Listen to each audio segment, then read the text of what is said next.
Slatted wooden barns are a unique feature of the Snowy River floodplain at Orbost, Australia. They have a distinctive style and a weathered, airy beauty. Yes, they are unique. This is the only place in Australia where so many of them still exist. The 3-storey Morgan barn just near Orbost is a fine example. Let's take a look inside. The walls, floors and doors are all made from thin wooden slats cut from local hardwood.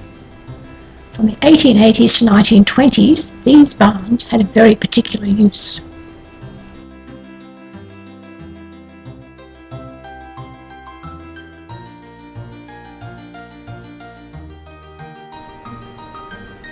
Crofts barn, built in the 1890s. It actually used to be much bigger.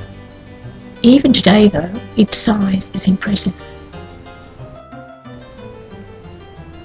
This was how it looked in 1905. It was 495 feet long, that's 151 metres, and held 10,000 bags of maize. Stables and tack rooms for draft horses were often attached to the barns. This is a blacksmith shop at the Crofts barn. The Johnson barn is wonderfully intact. Notice the pulley beams which were used for loading bags of maize cobs into the top loft.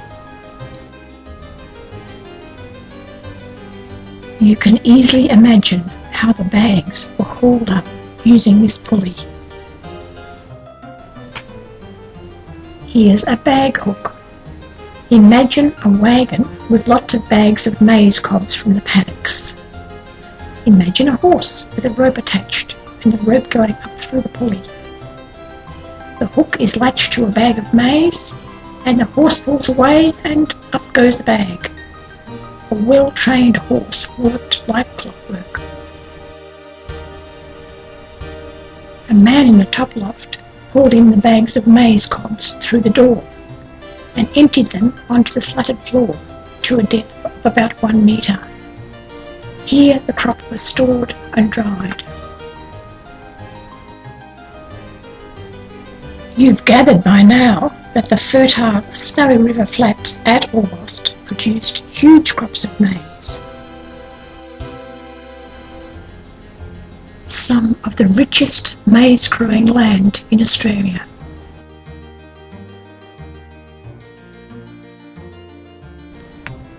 Harvested by hand. Imagine the number of people involved. This pile of maize cobs is called a maize throw. The cobs are pulled from the plants, their outside leaves taken off, then they are thrown onto hessian bags laid out in a square on the ground. Now the nice clean cobs are ready for bagging.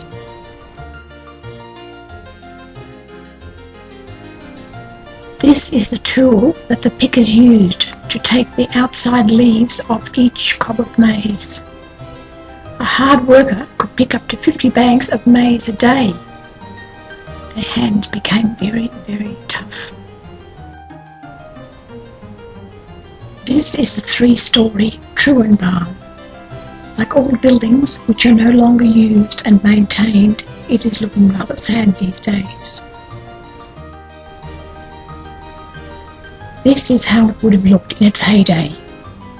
A maize threshing team is working flat out, accompanied by a steam engine to power the thresher. An elevator brings maize cobs from the barn to the thresher, and another elevator dumps the empty cobs into a pile.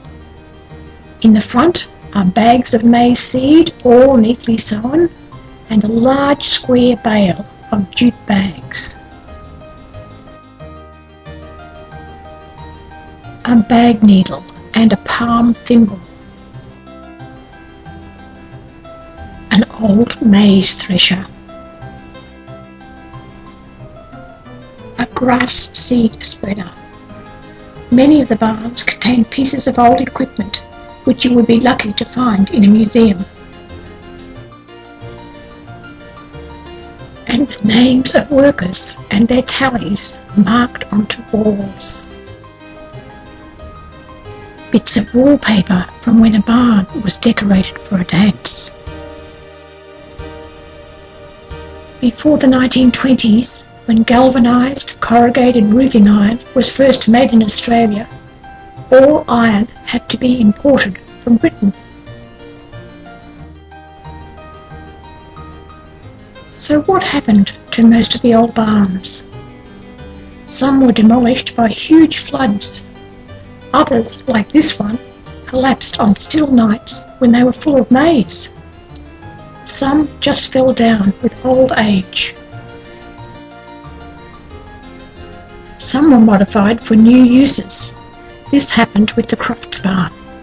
It was later used for the processing of culinary beans. The western side of the barn was clad over with reused galvanised iron for weather protection. The old wooden slats are still there.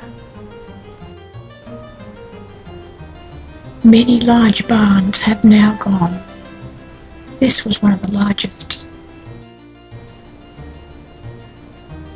This amazing photo from possibly the 1950s shows a slatted barn being shifted down the main street of Orbost. Notice the man sitting on the top.